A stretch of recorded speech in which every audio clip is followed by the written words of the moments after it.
جل وعلا، والصلاة والسلام على من اصطفى وعلى آله وأصحابه الذين اهتدوا بهداه.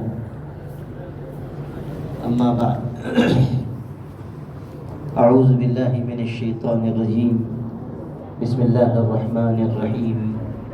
فاذكروني أذكركم واشكروا لي ولا تكفرون. صدق اللہ العظیم. عزیز طالب علم بھائیو، قرآن پاک میں اللہ تعالیٰ کا ارشاد ہے، تم مجھ کو یاد کرو میں تم کو یاد کروں گا. فاذکرونی اذکرکم، تم مجھ کو یاد کرو میں تم کو یاد کروں گا. ذکر کے بہت سارے فضائل، بہت سارے فوائد، بہت سارے منافع قرآن و حدیث میں آئے ہیں، لیکن ان سب سے قطع نظر اگر ذکر کا صرف اتنا فائدہ بھی بیان ہوتا تو ذکر کرنے والے کے لیے بہت کافی تھا.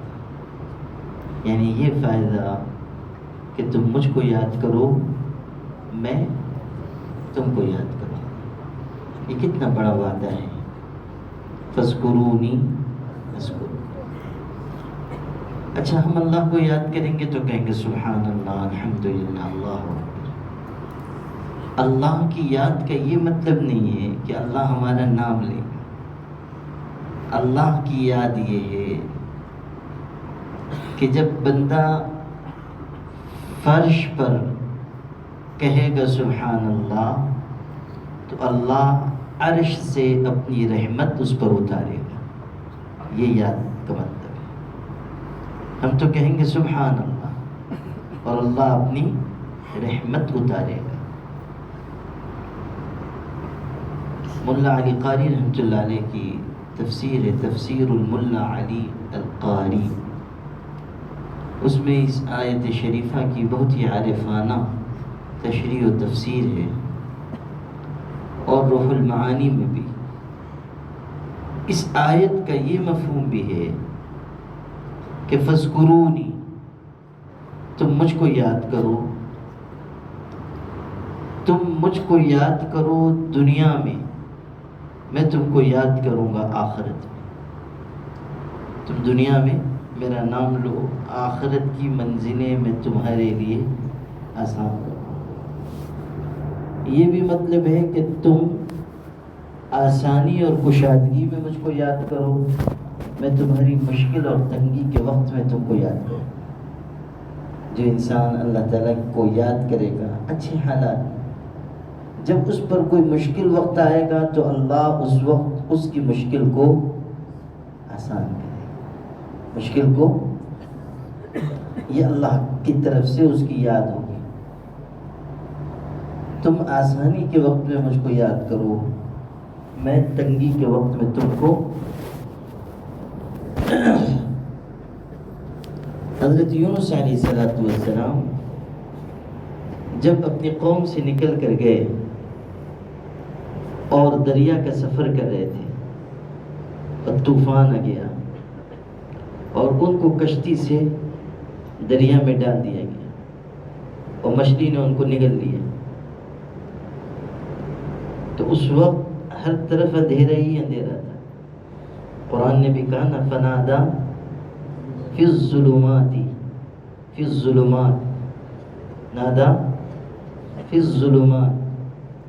اندھیریوں میں. کتنی اندھیریاں تھیں؟ کتنی اندھیریاں تھیں؟ 3 تھیں. مچھلی کے پیٹ کا اندھیرا، رات کا اندھیرا اور سمندر کی تہ کا اندھیرا. مچھلی سمندر کے اندر اتر گئی تو سمندر کا اندھیرا، اور مچھلی کے پیٹ کا اندھیرا اور رات کا اندھیرا. اچھا، یہاں ایک نقطے کی بات ان عزیز طلباء سے کہتا ہوں جو عربی پڑھ رہے ہیں کہ آپ قرآن مجید میں دیکھیں گے کہ اللہ نے ظلمات جمع استعمال کی. لیکن پورے قرآن میں ظلمات کے بالمقابل آپ کو کہیں بھی انوار کا لفظ نہیں ملے. ہے کہیں قرآن میں انوار کا لفظ ہے؟ کہیں نہیں. پورے قرآن میں 30 پارے میں انوار کا لفظ کہیں نہیں.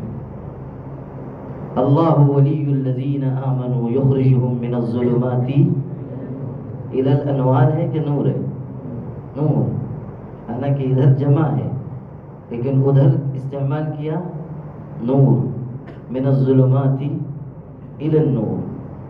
والذین کفروا اولیاءهم الطاغوت یخرجونہم من النور الی الظلمات. ظلمات جمع ہے، متعدد جگہ ہے. ظلمات بعضها فوق بعض، متعدد جگہ آیا ہے ظلمات کا لفظ. لیکن نور جہاں آیا ہے واحد آیا، اللہ نور السماوات والارض.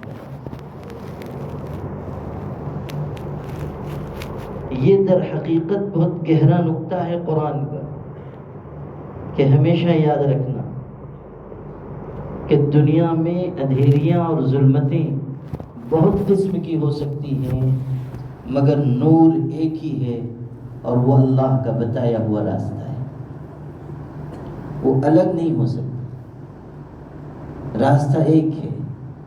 وَأَنَّ هَذَا صِرَاطِي مُسْتَقِيمًا فَاتَّبِعُوهُ وَلَا تَتَّبِعُوا السُّبُلَ فَتَفَرَّقَ بِكُمْ عَنْ سَبِيلِهِ. ارشاد ہوا کہ یہ میرا سیدھا راستہ ہے، ایک راستہ. وَأَنَّ هَذَا صِرَاطِي مُسْتَقِيمًا، اور اس کے بالمقابل جمع لائے گی اور کہا گیا وَلَا تَتَّبِعُوا السُّبُلَ. سبل جمع سبیل. وَلَا تَتَّبِعُوا السُّبُلَ فَتَفَرَّقَ بِكُمْ عَنْ سَبِيلِ. پھر لائے واحد سبیل. گویا کہ واضح کیا کہ راستہ بس ایک ہے، اس ایک راستے پر ہی چل کر نجات ہے. شرق و غرب، شمال جنوب، ہر جگہ رہنے والے، ہر قسم کی زبان بولنے والے انسان کے لیے اس راستے کے علاوہ کسی کے لیے کوئی نجات نہیں ہے. اور ظلمتیں الگ الگ شکل میں آئیں گی. کبھی کفر کسی شکل میں آئے گا، کبھی شرک کسی شکل میں آئے گا، کبھی کوئی خوبصورت نام رکھ لیا جائے گا. آج کل بھی خوبصورت نام اس کا رکھا گیا یونیفارم سول کوڈ، اس کا بڑا خوبصورت. اندر جو ہے بہت ہی بدصورت عورت چھپی ہوئی، لیکن اس کے اوپر غلاف بڑا اچھا ڈالا گیا یونیفارم سول کوڈ. تو یہ جو ہے ظلمتیں الگ الگ شکل میں حملہ آور ہوں گی، لیکن نور ایک ہے، راستہ ایک ہے. نبی اکرم سرکار دو عالم صلی اللہ علیہ وسلم نے فرمایا ترکتکم علی البیضاء لیلها کنہارها لا یزیغ عنها بعدی الا ہالک. کیسے خوبصورت الفاظ ہیں. فرمایا میں تم کو ایک بہت صاف ستھری شریعت پر چھوڑ کر جا رہا ہوں جس کی رات بھی اس کے دن کی طرح ہے. لفظ دیکھیے کہا رات بھی دن کی طرح ہے، یعنی ہر نظام میں اندھیرا اور اجالا ہے، عیب اور ہنر ہے، خامی اور خوبی ہے، مگر جو نظام میں تم کو دے کر جا رہا ہوں اس میں صرف اجالا ہی اجالا ہے، اس میں صرف ہنر ہی ہنر ہے، اس میں صرف خوبی ہی خوبی ہے، اس میں خامی نہیں ہے. لا یزیغ عنہا بعدی الا ہالک. میرے بعد اس شریعت سے وہی انحراف کرے گا جو ہلاک ہونے والا ہے. خیر، تو میرے عزیزو یہ ارشاد ہو رہا ہے کہ حضرت یونس علیہ السلام نے اندھیریوں میں اللہ کو پکارا. اب سنیے، جب مچھلی ان کو لے کر پانی کی تہ میں، سمندر کی تہ میں اتر گئی، یونس علیہ السلام اللہ کو یاد کرنے والے تھے، پیغمبر تھے. تو جب وہ اندر مچھلی اتری سمندر کی تہ میں تو انہوں نے سمندر کی تہ میں بچھی ہوئی کنکریوں کی آواز سنی کہ وہ اللہ کا نام لے رہے ہیں، تسبیح پڑھ رہے ہیں، ذکر کر رہے ہیں. اس تسبیح کی آواز کو سن کر ان کو خیال ہوا کہ میں بھی اللہ کو پکاروں. تو اس وقت انہوں نے کہا لا الہ الا انت سبحانک انی کنت من الظالمین. اب جب یہ آواز ان کی آسمانوں پر پہنچی تو فرشتوں کی جماعت میں ہلچل ہوئی اور انہوں نے کہا کہ اللہ ہم کو ایک مانوس آواز سنائی دے رہی، مانوس، لیکن ہم نہیں جان رہے ہیں کہ کون ہے اور کہاں سے پکار رہا ہے، لیکن مدد کی ضرورت ہے۔ تو اللہ تعالیٰ نے کہا کہ یہ ہمارا بندہ یونس ہے۔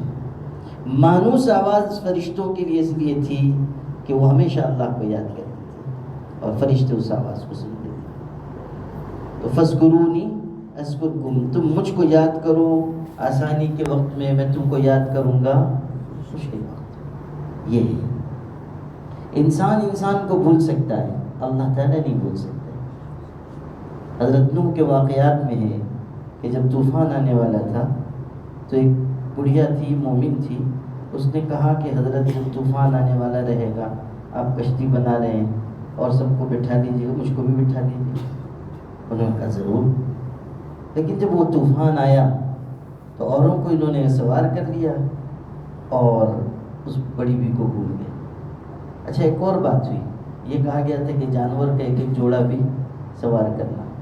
اللہ کی قدرت دیکھیے، حضرت نوح نے اللہ تعالیٰ کی بارگاہ میں عرض کیا کہ اللہ تعالیٰ جانور بھیڑیا بھی ہوگا اور بکری بھی ہوگی اور خرگوش بھی ہوگا اور کتا بھی ہوگا اور ہرن بھی ہوگا اور شیر بھی ہوگا، تو شیر تو حملہ کر دے گا اور بھیڑیا حملہ کر دے گا اور کتا خرگوش پہ حملہ کر دے گا۔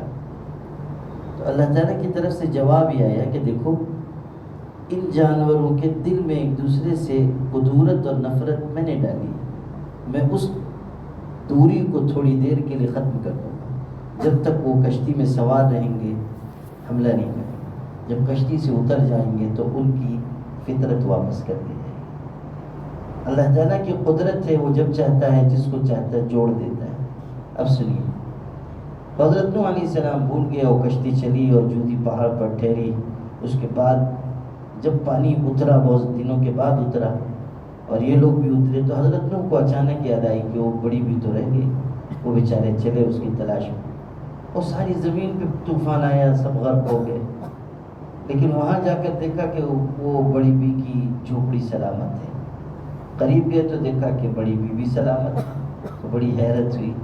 تو پوچھا کہ جب حضرت نوح کو اس بڑھیا نے دیکھا تو کہنے لگی کہ اچھا طوفان آنے والا ہوگا اس لیے آپ مجھ کو بلانے کے لیے آئے۔ تو حضرت نوح نے کہا اللہ کی بندی، طوفان آیا بھی گیا بھی، تجھ کو خبر نہیں؟ اس نے کہا کہ نہیں، مجھ کو تو پتہ بھی نہیں چلا۔ گویا کہ اللہ نے یہ بتایا کہ نوح بھول سکتے ہیں مگر نوح کا پروردگار نہیں بھول سکتے۔ اور اس بڑی بی کی کیفیت یہ ہوئی کہ وہ نوح کی کشتی میں سوار نہیں ہوئی، سبوح کی کشتی میں سوار ہوئی، اللہ تعالیٰ کی نجات کی کشتی میں سوار ہو کر بچ گئی۔ تو فاذکرونی اذکرکم، مجھ کو یاد کرو میں تم کو یاد کروں گا۔ ہمیشہ یاد رکھیے اللہ کا ذکر دل کی زندگی ہے، دل کی زندگی ہے، اور ذکر سے غفلت انسان کے لیے بربادی ہے۔ جب ذکر سے انسان غافل ہوتا ہے تب شیطان کا حملہ اس پر اثر انداز ہوتا ہے۔ اللہ کو یاد رکھنا دل کو زندہ رکھنا ہے، دل کی زندگی ہے، اور بھول جانا دل کی موت ہے۔ ایک مرید تھے، کسی بزرگ سے بیعت تھے، وہ چلے اپنے پیر صاحب سے ملنے کے لیے اور بیچارے پیدل چلے جا رہے تھے، راستے سے گزر ہوا تو ایک جنگل تھا، وہاں سے گزر رہے تھے تو تھک گئے تو سوچا ذرا آرام کر لوں، ایک درخت کے نیچے لیٹ گئے۔ لیٹے تو اللہ تعالیٰ کی قدرت کی بات، اللہ تعالیٰ نے درخت پر چڑیا بیٹھی ہوئی تھی، دو پرندے تھے، وہ آپس میں بات کرنے لگے اور وہ گفتگو یہ سمجھنے لگے۔ اللہ جب چاہتا ہے سنا دیتا ہے۔ حضرت سلیمان اور ان کے خاندان کو تو پرندوں کی بولی کا علم دیا گیا تھا، علمنا منطق الطیر، ہمیں پرندوں کی بولی سکھائی گئی۔ اللہ اللہ، تو اس آواز سنائی دینے لگی۔ ایک چڑیا نے دوسرے سے کہا دیکھو یہ بیچارہ اپنے پیر صاحب سے ملنے جا رہا ہے، اتنی محنت کر کے جا رہا ہے، مگر اس کے پیر صاحب کا تو انتقال ہو گیا، اس کے پیر صاحب فوت ہو گئے۔ اس کو بڑا صدمہ ہوا، پھر سوچا چلو حضرت کی قبر پہ فاتحی پڑھ لوں گا۔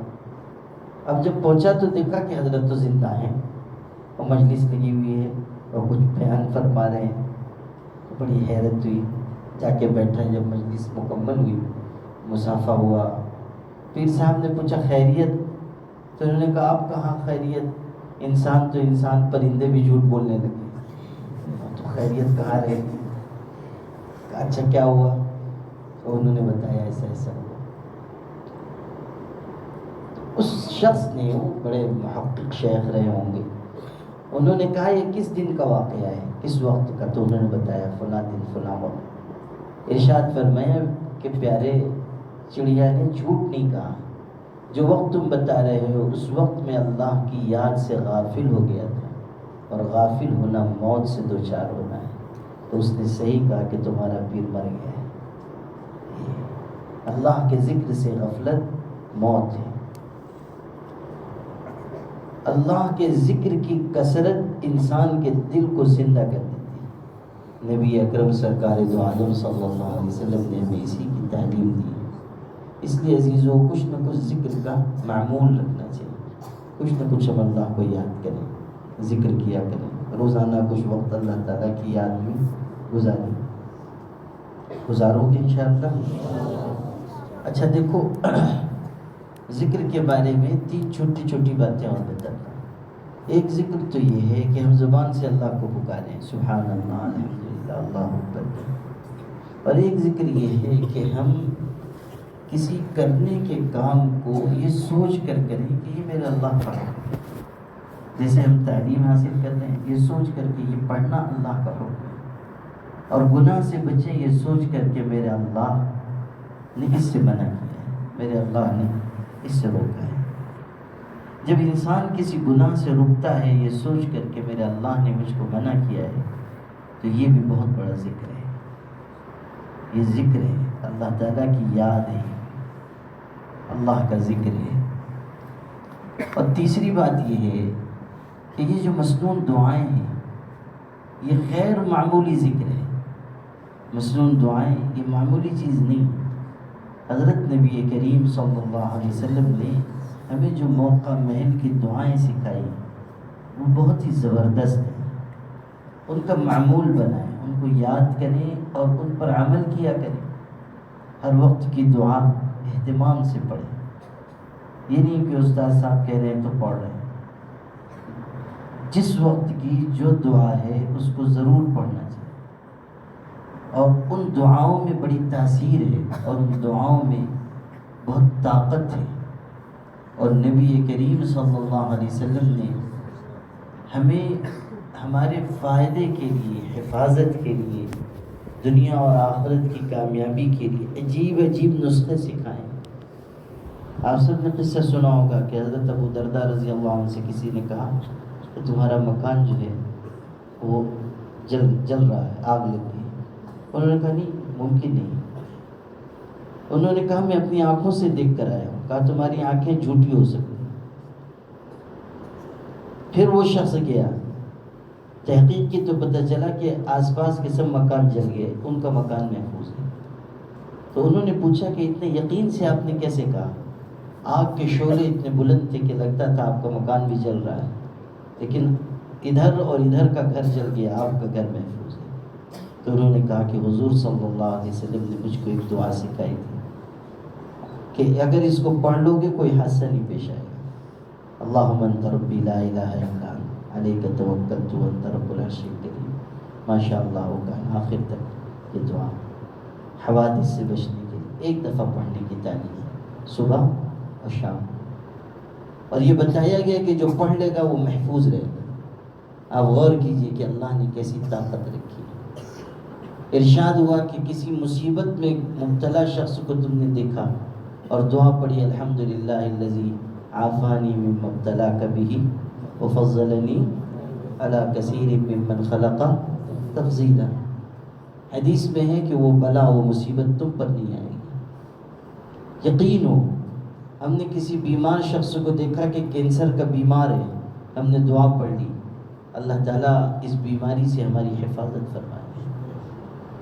ہم نے کسی شخص کو دیکھا کہ اس کے گردے فیل ہو گئے, عیادت کے لیے ہم گئے, ہم نے دعا پڑھی, اللہ تعالیٰ اس بیماری سے ہم کو بچائے.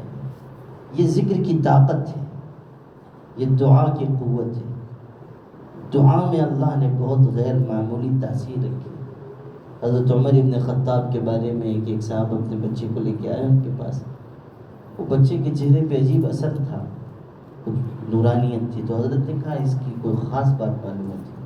اس شخص نے کہا ہاں، یہ میرا بچہ جب ماں کے پیٹ میں تھا، میں سفر میں جا رہا تھا اور میں نے گھر سے نکلتے ہوئے دعا مانگی کہ اللہ تعالیٰ جو میری اولاد پیدا ہونے والی ہے اس کی حفاظت فرما، اور اللہ کی امان میں دے کر گیا یہ کہہ کر کہ جو بھی بچہ ہے بچی ہے اللہ کی امان میں، اور میں چلا گیا. اور کئی مہینوں کے بعد آیا تو لوگوں نے خبر سنائی کہ تمہارے ہاں تو حادثہ پیش آیا، تمہاری اہلیہ انتقال کر گئی بچے کے پیدا ہونے سے پہلے. لیکن عجیب بات ہے کہ اس کی قبر کے پاس روزانہ ایک روشنی ظاہر ہوتی ہے. وہ کہتے ہیں کہ اس دن میں چلا گیا اور اس دن بھی روشنی ظاہر ہوئی اور قبر پھٹ گئی اور اس میں سے میرا یہ بچہ نکلا اور ایک آواز سنائی دی کہ تو نے اس کو ہماری امانت میں دیا تھا، اپنی امانت واپس لے لے. اگر تو اس کی ماں کو بھی ہماری امانت میں دے کر جاتا تو واپسی میں اس کو بھی زندہ سلامت پاتا. یہ کہا دعا میں یہ قوت اللہ نے رکھی. تو حضور صلی اللہ علیہ وسلم نے جو دعائیں سکھائیں، صبح پڑھنے کی، شام کو پڑھنے کی، حوادث سے بچنے کی، دشمنوں سے بچنے کی. آج کل بہت سارے لوگ نفرت کی وجہ سے مسلمانوں کو تکلیف پہنچا رہے ہیں. حضور نے سکھایا تھا اللہم انا نجعلک فی نحورہم ونعوذ بک من شرورہم. یہ بہت طاقتور دعا ہے. اگر ہم اس کو مسلسل پڑھتے رہیں اور اس نیت سے کہ اللہ شرور سے حفاظت فرمائے، کوئی ہم پر اثر کسی کا نہیں ہو سکتا، کوئی ہم پر حملہ نہیں کر سکتا. یقین ہو کہ ہم نے اللہ کے پاک رسول صلی اللہ علیہ وسلم کی بتائی ہوئی دعا کے ذریعے حفاظت حاصل کر لی ہے. تو یہ چیزیں ہماری زندگی میں آئیں. ابھی سے آپ لوگ عمل کی عادت ڈالیں. صبح پڑھنے کی دعائیں، شام کو پڑھنے کی دعائیں، سو رہے ہیں. حدیث پاک میں ہے کہ جو آدمی لیٹتا ہے اور کہتا ہے لا الہ الا اللہ وحدہ لا شریک لہ لہ الملک ولہ الحمد وهو على كل شيء قدیر ولا حول ولا قوة الا باللہ العلی العظیم سبحان اللہ والحمد للہ ولا الہ الا اللہ واللہ اکبر. اتنا ہے. چوتھا کلمہ لا حول، پھر تیسرے کلمے کا ایک ٹکڑا. ارشاد ہے حدیث میں کہ جو لیٹا سونے کے لیے اور اس نے اس کو پڑھا، اس کے گناہ معاف ہو جائیں گے چاہے سمندر کے جھاگ کے برابر. اب سوچئے کتنی بڑی فضیلت ہے. اسی طرح حدیث پاک میں یہ بات بھی ہے کہ جو مسلمان اپنے بھائی کے لیے ایک مرتبہ مغفرت کی دعا مانگتا ہے اس کی طرف سے ایک نیکی اس کو ملتی ہے. آپ غور کیجئے اس وقت دنیا میں 2 ارب مسلمان ہیں. کتنے مسلمان ہیں؟ 2 ارب. دنیا کی کل آبادی 8 ارب ہے اور اس میں سے 2 ارب مسلمان ہیں. اگر ساری دنیا کے لوگوں کو ایک قطار میں کھڑا کر دیا جائے تو ہر چوتھا آدمی مسلمان ہوگا. اور اسلام تیزی سے پھیل رہا ہے. دنیا میں 1 نمبر پر عیسائیت ہے مذہب کے اعتبار سے، دوسرے نمبر پر اسلام ہے. مگر عیسائیت سمٹ رہی ہے، اسلام پھیل رہا ہے. اور جس تیز رفتاری سے پھیل رہا ہے، ماہرین یہ کہتے ہیں کہ کچھ ہی مدت کے بعد عیسائیت پیچھے رہ جائے گی، اسلام سب سے آگے آ جائے گا. یہ صورت ہے. اور یہ ہمارے یہاں کے چند حضرات ہیں بیچارے فرماتے پھرتے ہیں کہ سب کو مٹا دیں گے، سب کو بگا دیں گے. 2 ارب لوگوں کو کہاں لے کے جاؤ گے؟ لا الہ الا اللہ. بعض لوگ بیچارے دن ہی میں خواب دیکھتے ہیں، کیونکہ خواب تو ہم لوگ دیکھتے ہیں، وہ سپنا دیکھتے ہیں، تو سپنے دیکھتے رہتے ہیں. خواب دیکھنے میں کوئی حرج بھی نہیں ہے، کوئی پیسہ بھی نہیں لگتا ہے، کوئی ایسی خاص بات نہیں، کوئی ٹیکس بھی نہیں دینا پڑتا ہے. خواب دیکھ کے آتے ہیں، اگلے دن کچھ بیان دیتے ہیں. عجیب عجیب طرح کے ہمارے یہاں سبحان اللہ ایسے لوگ ہیں کہ کیا کہیں. ایسے لوگ ہمارے یہاں منصب پر بیٹھے ہوئے ہیں جو پہلے میٹرک کرتے ہیں پھر 10ویں پاس کرتے ہیں.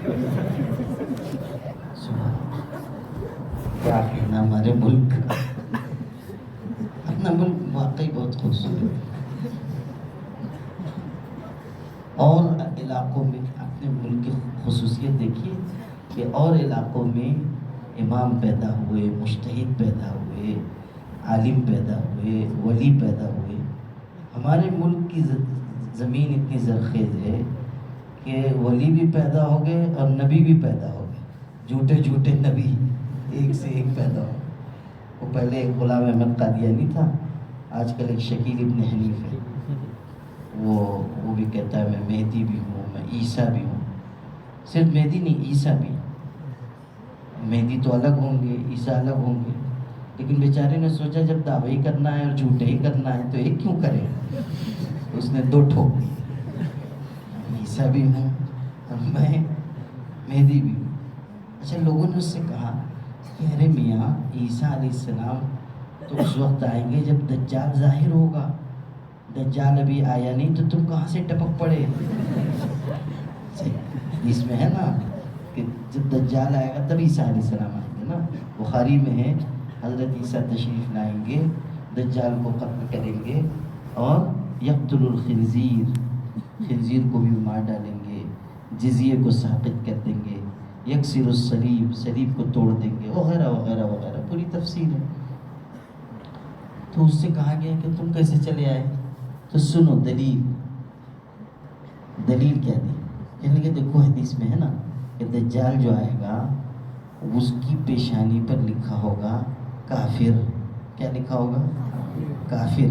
تو اس نے کہا دیکھو امریکہ لکھو، امریکہ، اور فرانس لکھو، فرانس. اب امریکہ کے آخر میں کیا ہے؟ کاف الف. اور فرانس کے شروع میں کیا ہے؟ فارا. دونوں کو ملا تو کیا بنا؟ کافر. بیچ میں آئے نا کافر.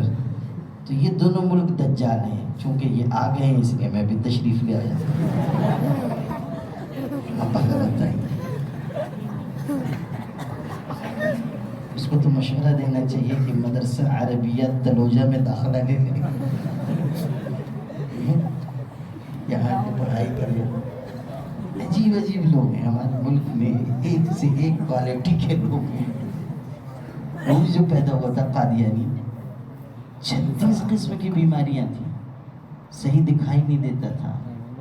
عجیب عجیب قسم کے امراض تھے. جو بیماریوں کے نام لکھے ہیں وہ بھی ایسے ہیں کہ پڑھ کے آدمی بیمار ہو جائے. صحت مند آدمی بھی اپنی بیماریوں کی تفصیل لکھی ہے، روداد، تو اس کو آدمی پڑھے تو خود ہی بیمار ہو جائے. اور اس کے بعد دعویٰ یہ ہے کہ میں یہ بھی ہوں، میں وہ بھی ہوں، میں وہ بھی ہوں. اچھا، ایک دو دعوے نہیں ہیں، اس کے 52 دعوے، 52 دعوے. میں ذلی نبی ہوں، میں بروزی نبی ہوں، میں مہدی ہوں، میں مثل عیسیٰ ہوں، میں یہ ہوں، میں وہ ہوں.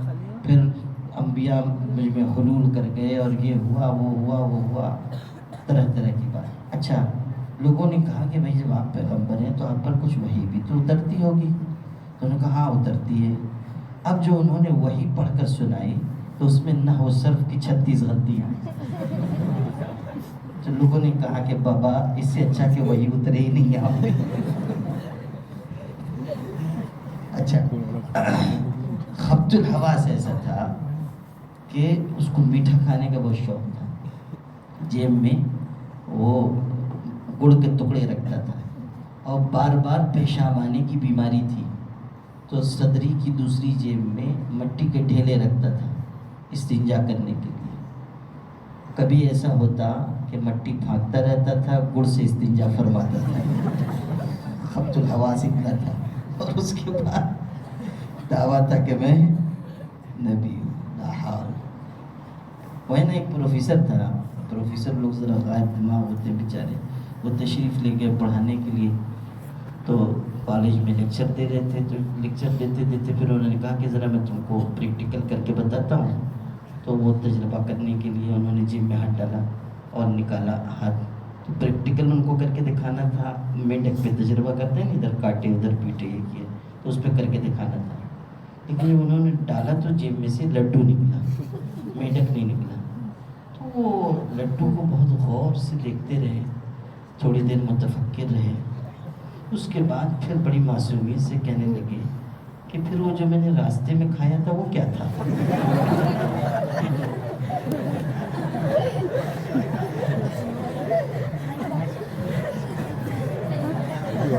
سمجھ گئے کہ نہیں سمجھے؟ تو وہی غلام احمد قادیانی کا بھی ویسے ہی حال ہے. اچھا اب سنو جو اصل سنا رہا تھا وہ سنو کہ دیکھو اللہ تعالیٰ کے ذکر میں یہ طاقت ہے کہ جب ہم دعائیں پڑھیں گے تو اللہ شرور سے ہماری حفاظت فرمائے. اور مسنون دعاؤں کا خوب خیال رکھو، مسنون دعاؤں کا خوب خیال رکھو. اور یہ جو میں نے حدیث شریف سنائی ہے کہ ایک مومن کے لیے اگر دعا مانگیں گے تو کتنی نیکی ملے گی؟ ایک نیکی. اور حدیث شریف کے تناظر میں سمجھو کہ اس وقت دنیا میں کتنے مسلمان ہیں؟ 2 ارب.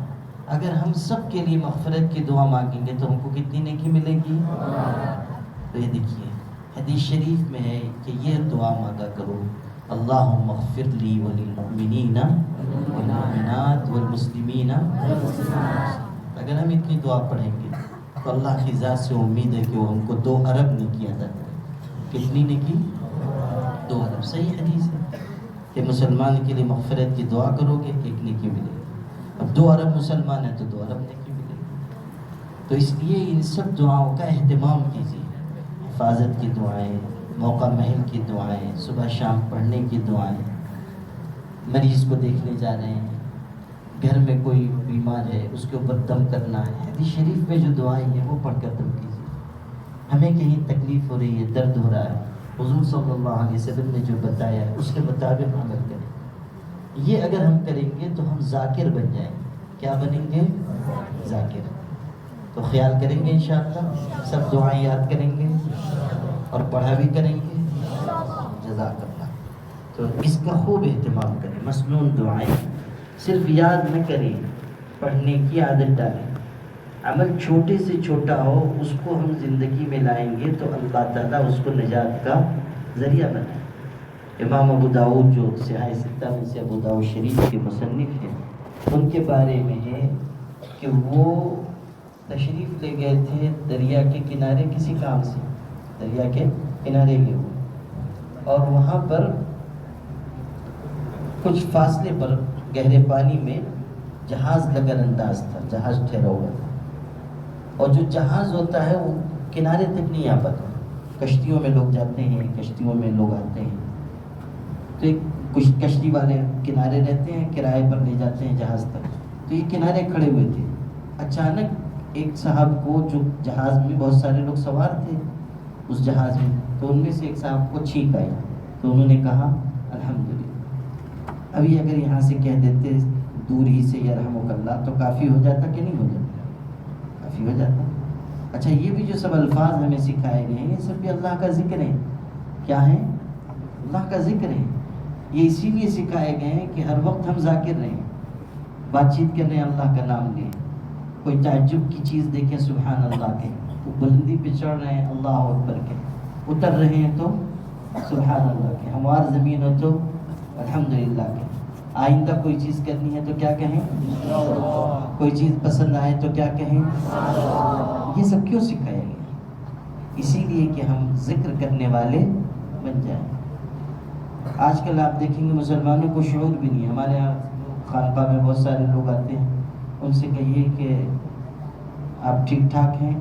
جی انشاءاللہ ٹھیک ہیں. سبحان، یہ کیا بات ہے؟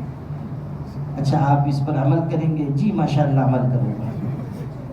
یہ ماشاءاللہ انشاءاللہ اس کا بھی ڈھنگ نہیں سیکھا.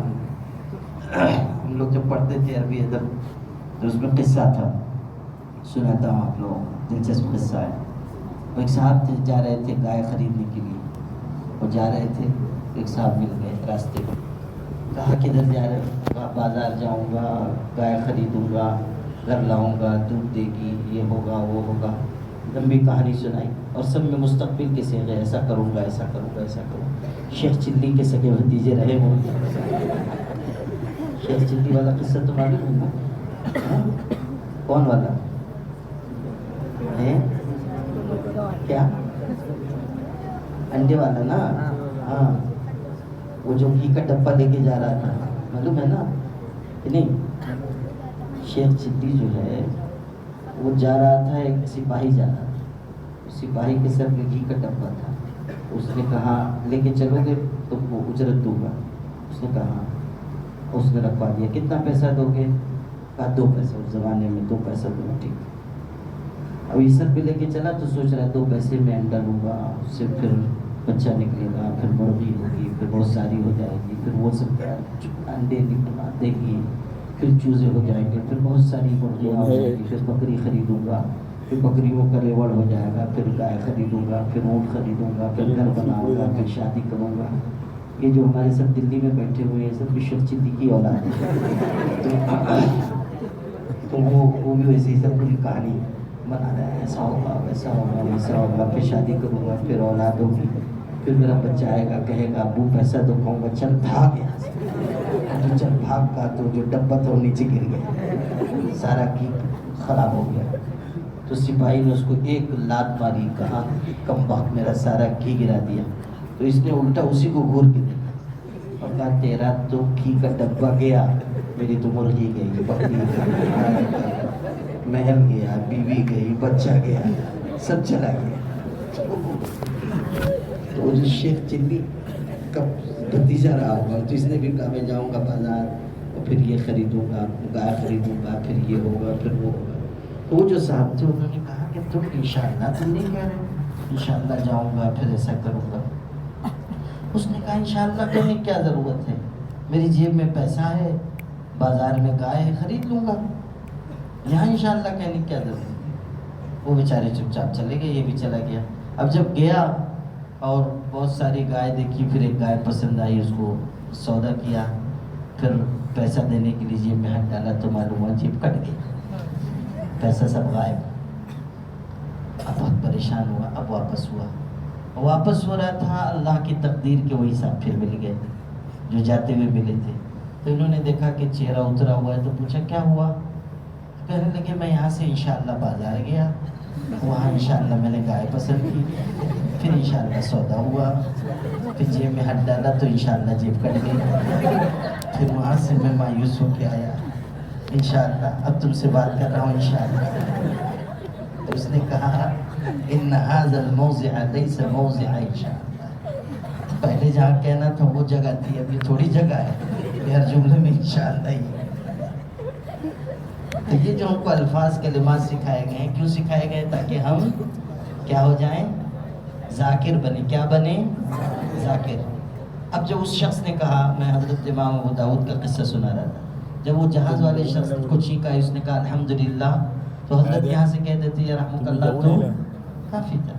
لیکن اہتمام دیکھیے، عمل کا اہتمام، انہوں نے 4 درہم میں ایک کشتی کرائے پر دی اور کہا کہ مجھ کو جہاز تک پہنچا دو، اور جہاز تک تشریف لے گئے۔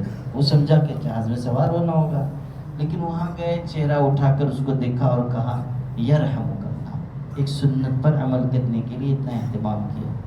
حضرت مولانا اشرف علی تھانوی رحمۃ اللہ علیہ کے مواعظ میں ہے کہ جب انہوں نے یہ عمل کیا تو غیب سے ایک آواز سنائی دی کہ ابو داؤد تو نے 4 درہم میں اللہ کی بنائی ہوئی جنت خرید لی، تو نے 4 درہم میں اللہ کی بنائی ہوئی جنت خرید لی۔